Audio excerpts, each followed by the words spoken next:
بسم الله الرحمن الرحيم. يا أيها المزمل قم الليل إلا قليلا نصفه أو انقص منه قليلا أو زد عليه ورتل القرآن ترتيلا إنا سنلقي عليك قولا ثقيلا إن ناشئة الليل هي أشد وطئا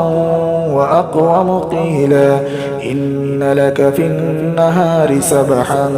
طويلا واذكر اسم ربك وتبتل إليه تبتيلا رب المشرق والمغرب لا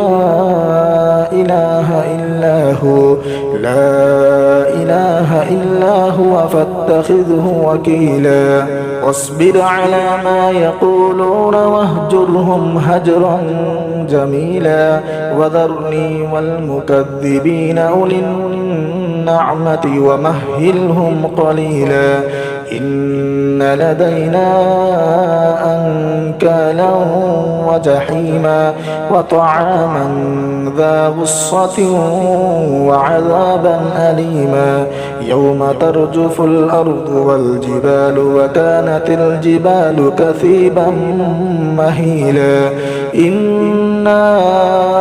أرسلنا إليكم رسولا شاهدا عليكم كما أرسلنا إلى فرعون رسولا فعصى فرعون الرسول فأخذناه أخذا وبيلا فكيف تتقون إن كفرتم يوما يجعل الولدان شيبا السماء منفطر به كان وعده مفعولا إن هذه تذكرة فمن شاء اتخذ إلى ربه سبيلا إن ربك يعلم أنك تقوم أدنى من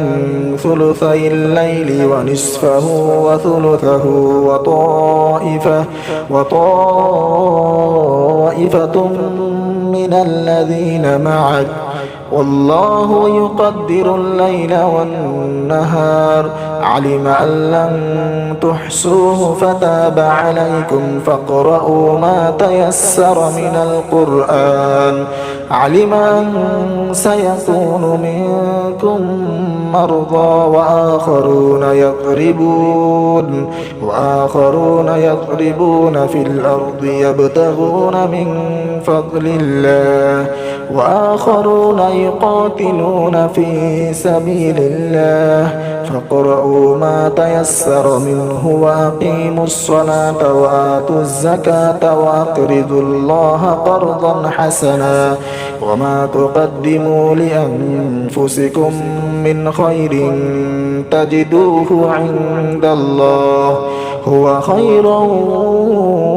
وأعظم أجرا واستغفروا الله إن الله غفور رحيم.